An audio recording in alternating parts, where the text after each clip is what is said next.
The morning sun cast long shadows across the pristine walkways of Zenith University, the most prestigious institution in the galaxy. Students from dozens of species hurried between classes, their conversations a melodic blend of languages from across the stars. The Altarians floated gracefully above the ground, their crystalline forms catching the light like living prisms. Massive Gorvek students thundered past on their 6 legs, their tusks gleaming as they discussed quantum mechanics in their rumbling voices.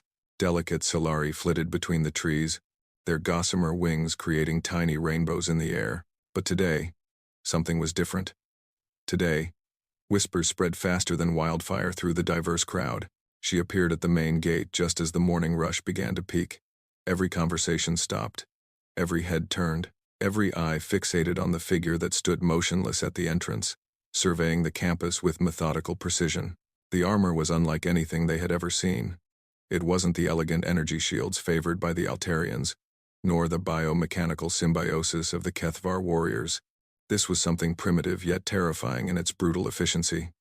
Thick plates of what appeared to be some unknown metal covered every inch of her body, each piece perfectly fitted and articulated. The surface was a deep, matte black that seemed to absorb light rather than reflect it. Strange markings were etched into the metal, symbols that hurt to look at too closely, as if they carried some weight of meaning that the mind couldn't quite grasp. The helmet was the most disturbing part. It completely concealed her features, transforming her head into a featureless void broken only by 2 narrow slits where eyes should be. No expression could be read, no emotion detected. She was a walking enigma, a question mark given physical form. Professor Yixtal, a respected Altarian instructor of xenobiology, was the first to approach her. His crystalline form chimed softly as he moved, a natural expression of curiosity in his species. "Greetings, student," he said in perfect universal standard, his voice resonating like wind chimes. "I don't believe I've seen you before. Are you here for enrollment?" The armored figure turned her head toward him with mechanical precision. When she spoke, her voice was distorted by the helmet, carrying an electronic rasp that made her words sound like they came from some ancient machine. "I am here to learn," she said simply. "Wonderful." Professor Yixtal's form brightened with enthusiasm. "What species classification should I register you under? Your armor makes it difficult to determine your biological origin." There was a pause that seemed to stretch into eternity. The entire courtyard had gone silent, hundreds of beings hanging on her response. "Human," she said finally.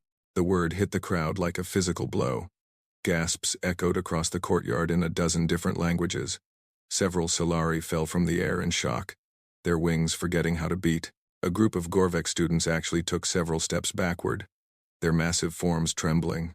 Human, the species that had vanished from galactic civilization over 2 centuries ago. The species that had once been considered the most dangerous warriors in the galaxy before they mysteriously withdrew from all contact with other races. The species that had become legend, then myth, then almost forgotten entirely.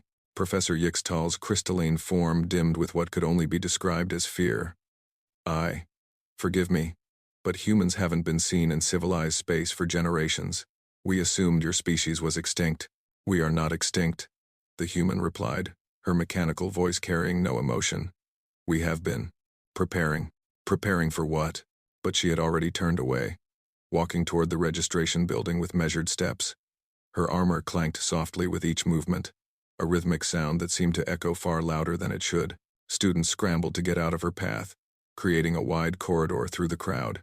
Dr. Kenthara, the university's dean and a member of the typically unflappable Threnki race, was waiting in the registration office when she arrived. His 4 arms were folded across his thorax in what his species considered a gesture of authority, but even he seemed unsettled by her presence. "I've been informed of your unique situation," he said, trying to maintain his composure. "While we welcome students from all species, you must understand that your arrival has created quite a stir. Humans have been absent from galactic society for so long that many of our younger students have never even heard of your people." The human placed her hands on his desk, the metal gauntlets making a sound like thunder as they connected with the surface. "Will this prevent my enrollment?" "No, of course not," Dr. Kenthara said quickly, perhaps too quickly. "But we will need to verify your academic credentials, your medical records, the usual documentation." "I have none." The simple statement hung in the air like a challenge. Dr. Canthara's four eyes blinked in rapid succession, a sign of deep confusion in his species. I'm sorry, but that's impossible. Every civilized species maintains educational and medical records. How else would we know your capabilities, your health status, your academic background? Test me, she said. I will demonstrate my capabilities. Word of the humans' challenge spread through the university like wildfire. By the afternoon, the largest lecture hall was packed beyond capacity. Students hung from the rafters, crowded in the aisles, and pressed against the windows from outside.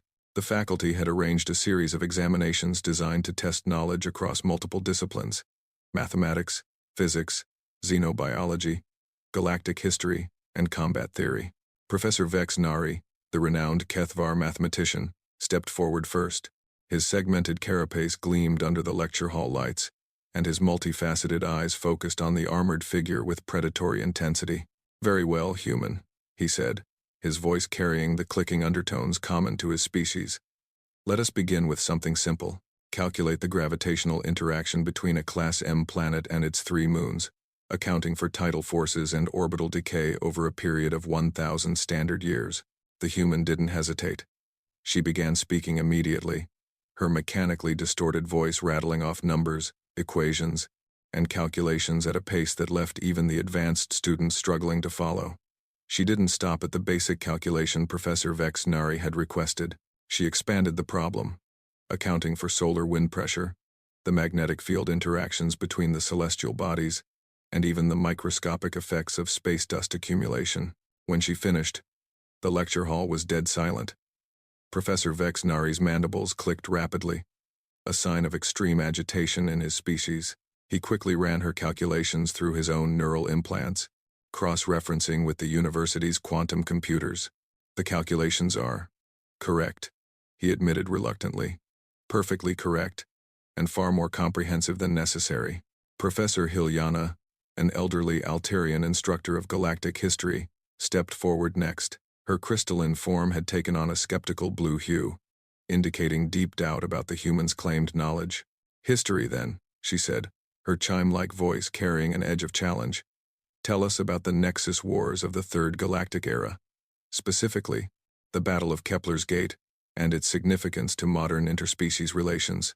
Once again, the human responded without pause. But this time, her account was different from the standard histories taught in universities across the galaxy. She spoke of battles that weren't in the textbooks, of strategies that had been classified for centuries, of political maneuvering that had been hidden from the public record. She described the battle not as the clean, heroic conflict portrayed in official histories, but as a brutal meat grinder where millions died for the pride of leaders who never set foot on a battlefield. More disturbing still, she spoke of human involvement in ways that contradicted everything they thought they knew. According to her account, human forces hadn't just participated in the Nexus Wars, they had been instrumental in ending them, using tactics so ruthlessly effective that the other species had agreed to a peace treaty within weeks of human intervention. "This is impossible," Professor Hilyana said, her crystalline form now pulsing with agitated red light.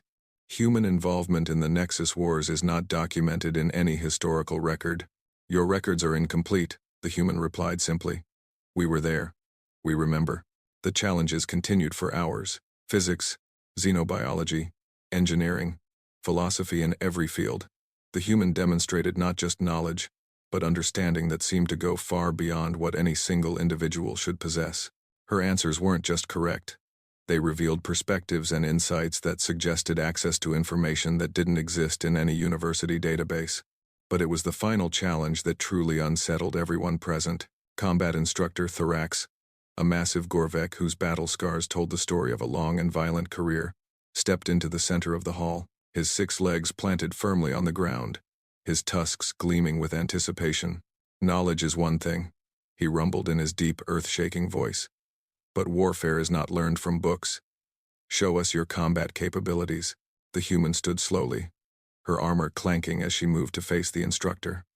Thorax was 3 times her size, a mountain of muscle and bone evolved for crushing opponents in close combat. His species had dominated galactic military forces for generations, their natural weapons and incredible strength, making them nearly unbeatable in personal combat. "What weapon will you choose?"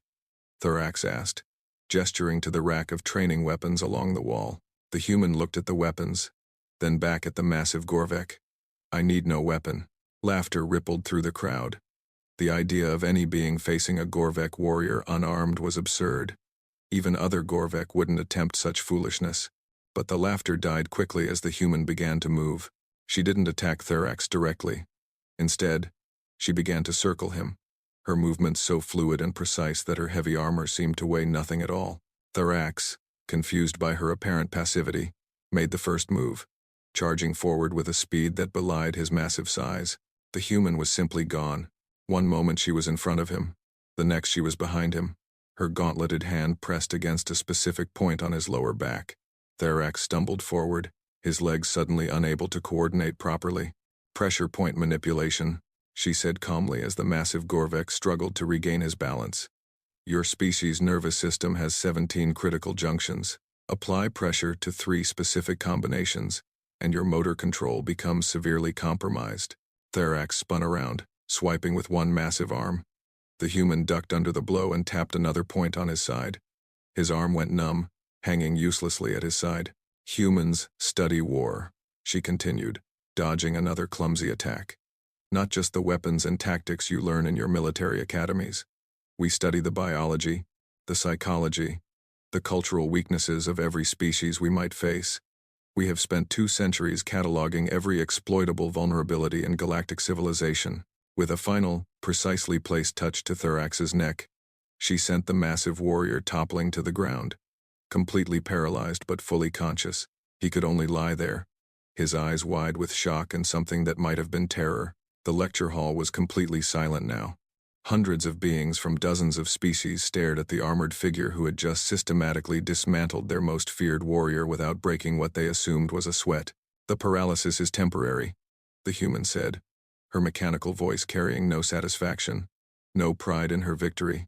"He will recover full function within the hour." She turned to face the assembled crowd, her featureless helmet somehow managing to convey a sense of judgment, as if she were evaluating each and every one of them. "I have demonstrated my qualifications," she said.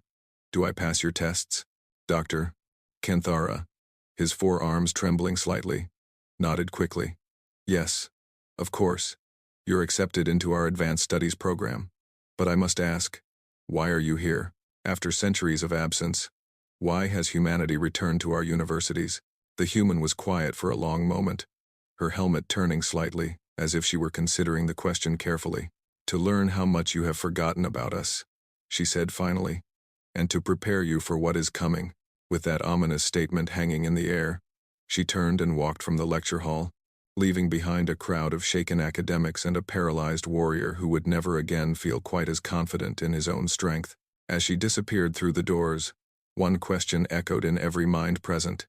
If this was what a single human could do, what had their species become during their long absence from galactic civilization? Dr. Elena Vasquez had always prided herself on her ability to adapt. 23 years in the Galactic Survey Corps, 15 different worlds, contact with 47 distinct species. She thought she had seen everything the universe had to offer.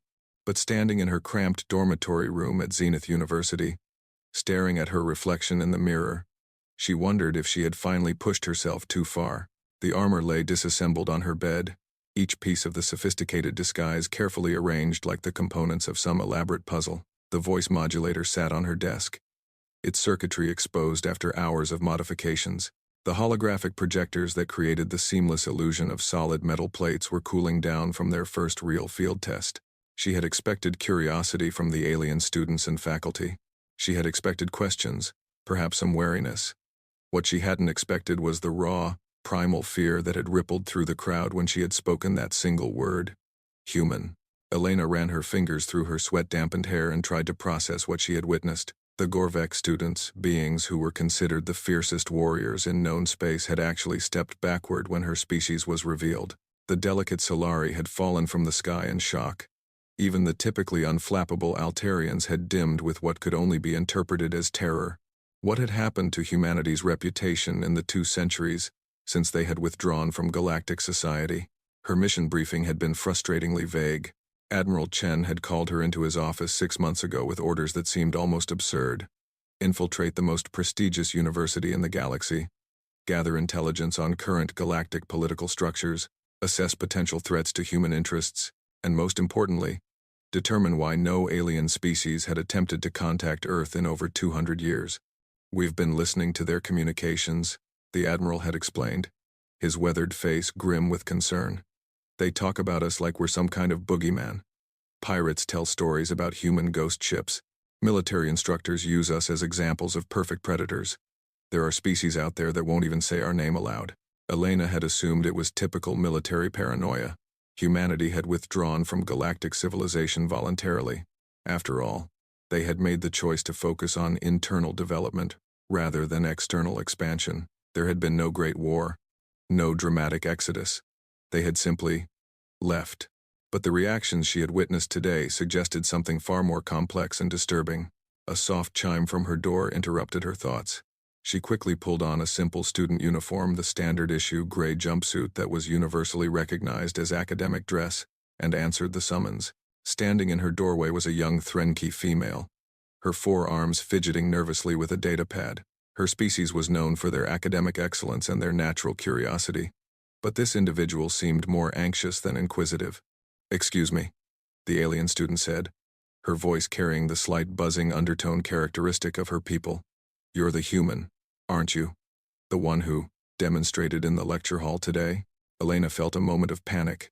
Her cover identity was supposed to be airtight. How had this student seen through her disguise? "I'm sorry. I think you have me confused with someone else," Elena said carefully. "I'm just a regular student here. Like you." The Threnki's compound eyes focused on her intently. "No confusion. I was monitoring the biometric scanners during your performance today. Most species have distinctive physiological signatures, heart rate patterns, neural electrical activity, pheromone production. But humans, you don't register on most of our sensors at all." Elena's blood ran cold. The advanced surveillance systems built into university facilities were something she hadn't accounted for. Her infiltration training had prepared her for visual recognition systems, but biosignature masking was beyond current human technology. "I don't know what you're talking about," Elena said, but she could hear the uncertainty in her own voice. The young alien stepped closer, her datapad clutched tightly in her hands. "Please, I'm not here to expose you.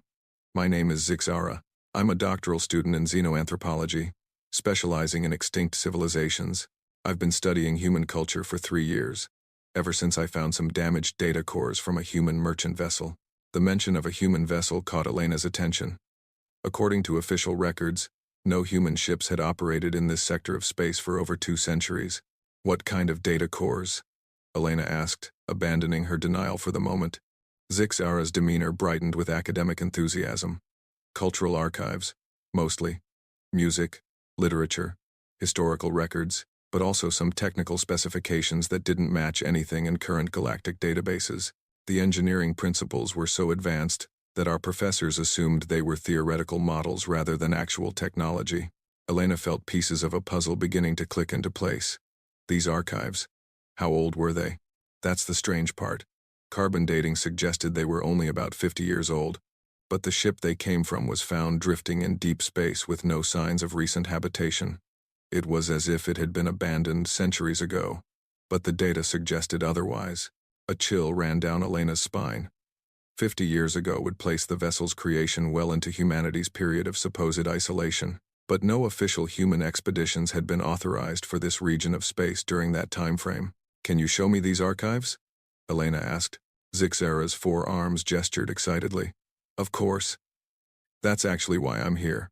I've been hoping for years to meet someone who could help me understand them properly. The cultural context is so different from any other species we've encountered." They made their way through the winding corridors of the university's research complex, passing laboratories and study areas filled with beings from across the galaxy. Elena noticed that conversations died as they passed, alien eyes following her movements with a mixture of curiosity and wariness. Word of the human's presence had clearly spread beyond the lecture hall. Zixara's research lab was a cramped space filled with holographic displays and data analysis equipment. The walls were covered with charts and diagrams that appeared to be attempting to map human cultural evolution. Elena was surprised by how accurate many of the young researchers' conclusions were, given that she had been working from fragmentary evidence. "Here," Zixara said, activating a holographic display that filled the center of the room. I've been trying to reconstruct what human society might have been like based on these cultural artifacts. The display showed a complex web of interconnected data, music compositions, literary works, historical documents, and personal records. Elena recognized some of it immediately. Popular songs from her childhood, excerpts from classic novels, even what appeared to be someone's personal diary entries. But other elements were completely unfamiliar. Technical schematics for weapons and spacecraft that were far beyond anything in Elena's knowledge. Medical research that seemed to involve genetic modification on a massive scale. Military tactics that were so ruthless and efficient that they made her uncomfortable just reading about them. Where exactly did you say this data came from? Elena asked, her voice tight with concern. The vessel was designated Prometheus 7. Zixara replied, scrolling through her files. It was found in the outer rim, completely powered down but structurally intact. The interesting thing is that it didn't match any known human ship designs from before your species' disappearance. Elena knew that designation. She had seen it in classified military briefings, references to experimental programs that were supposed to be purely theoretical. Project Prometheus was rumored to be humanity's most advanced research initiative, involving everything from consciousness transfer to timeline manipulation. But it was supposed to be just that, rumors and speculation. Zixara, Elena said slowly. You mentioned that other species avoid talking about humans. Can you tell me exactly what they're afraid of? The young alien's compound eyes dimmed slightly, a sign of discomfort in her species. It's not just fear. Exactly. It's more like reverence mixed with terror, the kind of reaction you might have to a natural disaster that was also intelligent. She activated another display, this one showing historical records from various alien species.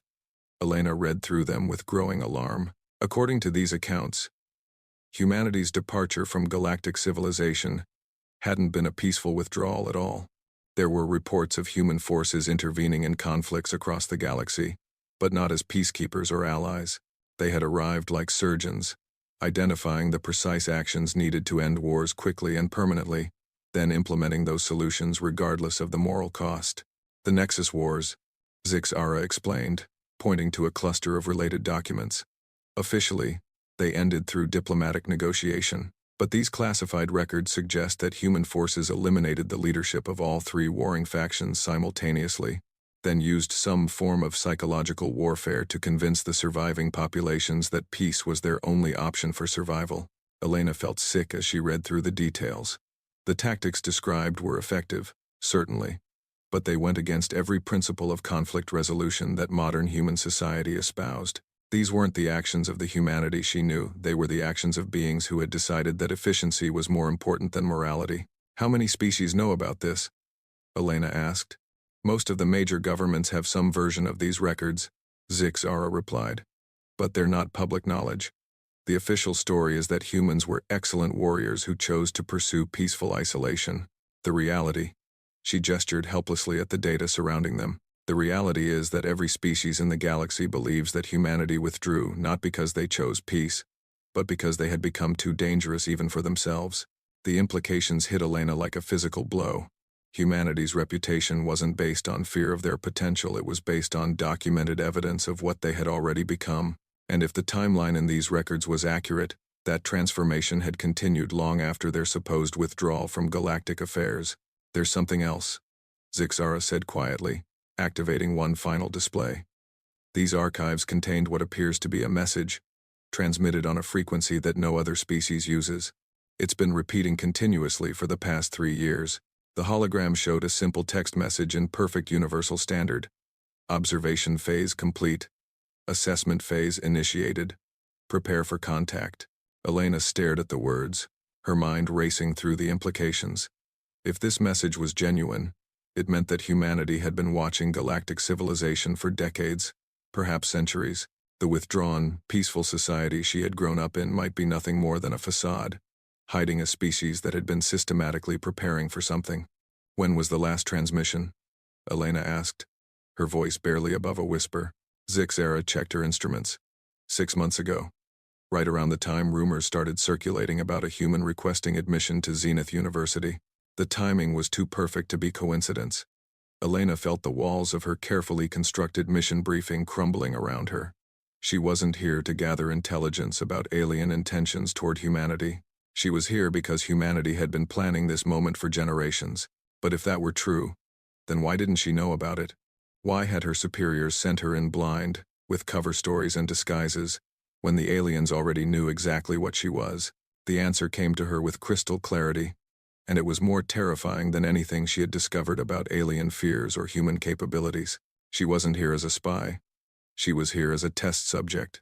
Somewhere, somehow, the real architects of humanity's grand plan were watching her performance, evaluating how their centuries of preparation would be received by the galactic community. Her reactions, her discoveries, her successes and failures, all of it was data being fed back to minds that were apparently far more ruthless and calculating than she had ever imagined. Elena looked at Zixera, who was watching her with a mixture of hope and anxiety, clearly desperate for answers about the mysterious species she had dedicated her career to studying. Zixera, Elena said carefully, if I were actually human, and I'm not saying I am, what would you want to know about my people? The young researcher's eyes brightened immediately. Everything. Your history, your culture, your technology, your plans for the future. But most importantly, she hesitated, as if afraid to voice her greatest concern. Are you coming back to help us? Or to replace us? Elena wished she had an answer. But as she stood in that cramped laboratory, surrounded by evidence of her species' secret machinations, she realized that she might be just as much in the dark as everyone else. The only thing she knew for certain was that tomorrow, when she returned to classes in her elaborate disguise, she would be playing a role in a drama that was far more complex and dangerous than anyone had prepared her for. And somewhere in the darkness between the stars, other humans were watching and taking notes, preparing for a revelation that would change the galaxy forever. 3 weeks after her arrival at Zenith University, Elena had established a routine that felt increasingly surreal. By day, she attended classes in her bulky armor disguise, listening to lectures about galactic history that painted her species as legendary bogeymen. By night, she worked with Zixera in the research lab, helping to decode the human cultural artifacts while carefully avoiding any information that might compromise her true mission. But tonight was different. Tonight, everything was about to change. Elena was reviewing xenopolitical theory in her dormitory when her communication device activated with a priority signal she hadn't heard in months. The encryption pattern was one she recognized immediately, direct from Earth Command. Maximum security protocols. Agent Vasquez. Admiral Chen's familiar voice crackled through the secure channel. Abort current mission and proceed to extraction coordinates immediately. We're bringing you home. Elena stared at the device in confusion. Sir, I haven't completed my intelligence gathering. There's still so much we need to understand about. Negative.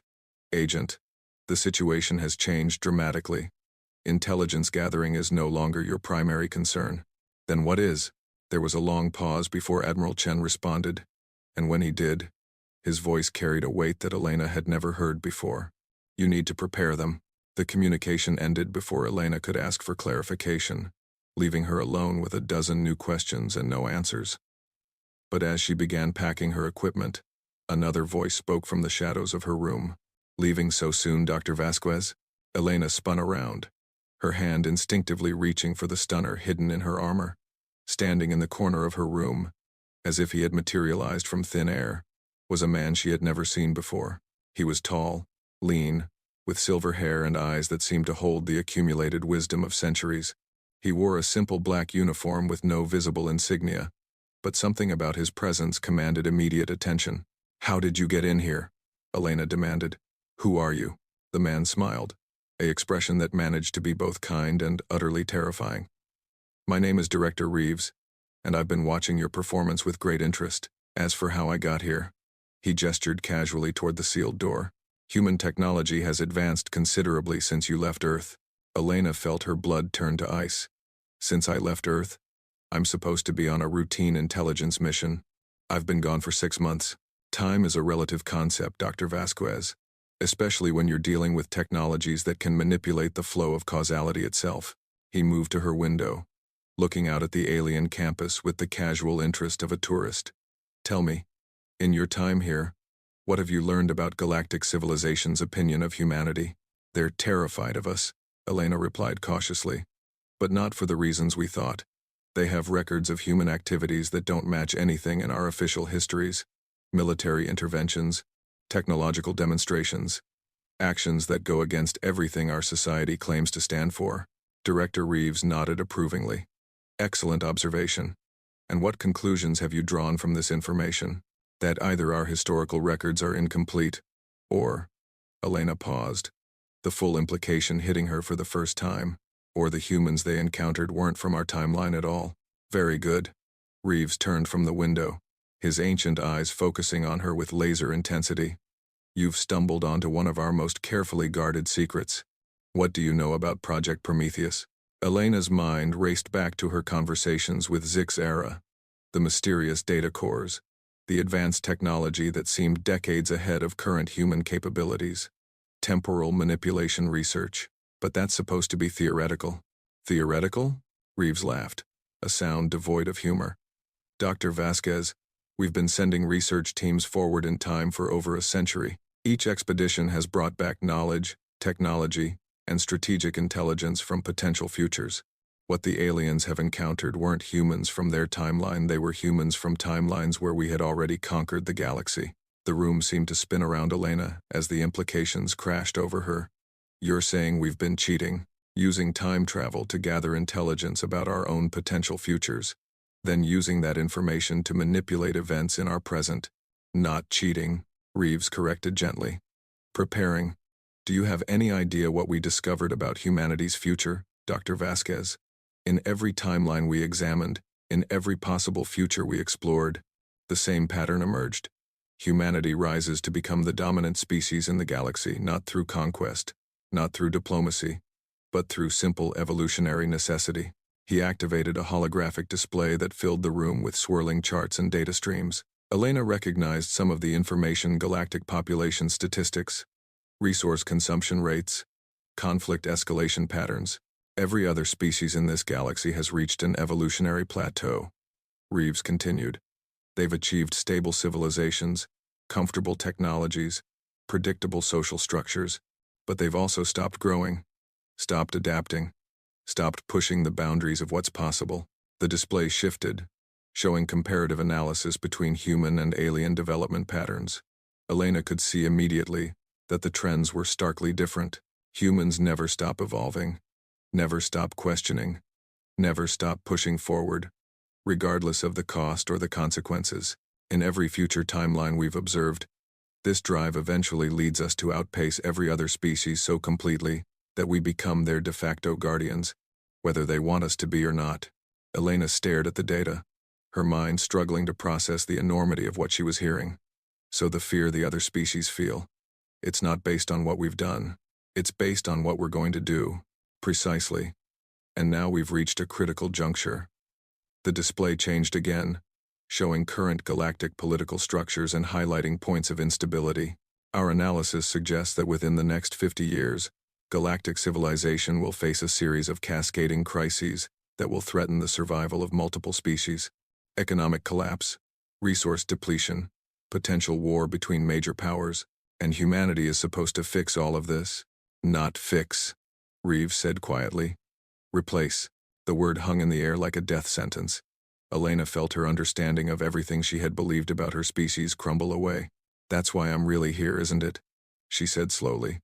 Not to gather intelligence, to serve as an advance scout for invasion. Not invasion, evolution. The other species have had their chance to grow beyond their limitations. They've chosen comfort over progress, stability over advancement. Now, it's time for them to step aside and let a more capable species take responsibility for the galaxy's future. Elena thought about Zix era, working tirelessly in her laboratory to understand human culture. She thought about Professor Yixtal, greeting her with genuine curiosity despite his obvious fear. She thought about the hundreds of alien students who had watched her demonstration with awe and terror, never realizing that they were looking at a harbinger of their own obsolescence. I won't do it, she said firmly. I won't be part of genocide disguised as evolution. Reeves studied her for a long moment, his expression unreadable. I had hoped you would say that. What? Dr. Vasquez, Did you really think we would send a single operative to infiltrate the galaxy's most prestigious university without any backup plan? You are one of 17 agents we've placed throughout galactic civilization. Each of you was given slightly different mission parameters, different cover stories, different pieces of the larger puzzle. Elena felt the world shifting beneath her feet once again. What are you saying? I'm saying that your moral objections were factored into our calculations from the beginning. We needed to know how both humans and aliens would react when confronted with the reality of our future dominance. Your responses have been just as valuable as any intelligence you've gathered. The holographic display changed one final time, showing a real-time view of the galaxy with hundreds of highlighted points. Each point, Elena realized, represented human activities that were currently hidden from galactic awareness. The observation phase is complete, Reeves said, echoing the message Zixara had shown her weeks earlier. Tomorrow, we begin the contact phase. Representatives from every major species will receive simultaneous communications from humanity, informing them of our return to galactic affairs. And if they refuse to accept human leadership, then they will discover exactly how advanced our technology has become during our supposed isolation. Reeves moved toward the door, then paused. But I don't think it will come to that. You see, we've learned something interesting about the other species during our extended observation, which is, they want us to take over. Oh, they're terrified of us, certainly, but they're also tired of the responsibility of managing galactic civilization. Deep down, they're hoping that humanity will return and solve all the problems they've been unable to handle themselves. Elena shook her head in disbelief. That's insane. Is it? Think about the reactions you've witnessed here. Fear, yes, but also relief. When you demonstrated superior capabilities, how did the faculty respond? They immediately accepted you into their most advanced programs. When you revealed knowledge they didn't possess, they wanted to learn from you. When you showed them what human combat techniques could accomplish, they didn't try to ban you from the campus, they asked what was coming next. The terrible truth of his words settled over Elena like a suffocating blanket. In all her interactions with alien species, she had indeed sensed an underlying current of expectation, as if they were waiting for something to change their static existence. Your mission isn't over, Dr. Vasquez, Reeves said as he reached the door. Tomorrow, when the official announcements are made, you'll need to be here to help them understand what humanity's return really means, not as a conqueror, not as a destroyer, but as the next step in their evolution. And if I refuse, Reeves smiled again, that same mixture of kindness and menace, then you'll spend the rest of your life watching a future unfold that you could have helped shape. The choice is yours, Dr. Vasquez, but choose quickly. History is waiting. After he left, Elena sat in her room for hours, staring at the alien skyline through her window. Somewhere out there, Zixara was probably still working in her laboratory, trying to understand the cultural artifacts of a species that was about to reshape her entire world. Professor Yixtal was preparing lectures about galactic history that would be obsolete by morning. Hundreds of alien students were sleeping peacefully, unaware that they were about to become subjects in humanity's grand experiment in evolutionary acceleration. Elena thought about her choices. She could try to warn them, but who would believe her? She could attempt to escape, but where would she go in a galaxy that humanity apparently already controlled from the shadows? She could try to resist. But what could one person do against a species that had been planning this moment for generations? Or she could stay and try to make humanity's transition to galactic leadership as gentle as possible. She could be the bridge between species, the translator of intentions, the voice that helped explain why this transformation was necessary. As dawn broke over the alien campus, Elena made her decision. She carefully assembled her armor one final time, activating the voice modulator and the holographic projectors. But this time, she made one crucial modification. She programmed the system to gradually fade over the course of the day, slowly revealing her true appearance to anyone who was watching closely. When she stepped out of her dormitory and onto the campus walkways, she was no longer Dr. Elena Vasquez, undercover operative. She was humanity's first official ambassador to galactic civilization, and she had work to do. The future was coming whether she liked it or not. The only question now was whether she would help guide it toward something resembling hope, or watch it unfold into the cold, calculated evolution that Director Reeves had described. As she walked toward the lecture hall where Professor Yixtal was preparing to teach a class on the mysterious disappearance of humanity, Elena noticed that her communication device was glowing with incoming messages from across the galaxy. The contact phase had begun. History was no longer waiting. It was here, and Elena Vasquez was standing at the center of the storm that would reshape everything the galaxy thought it knew about itself and its future. The only question now was whether she would be remembered as the herald of humanity's greatest triumph, or as the unwilling architect of every other species' gentle extinction. The answer to that question would depend on choices she hadn't yet made, conversations she hadn't yet had, and a courage she wasn't sure she possessed.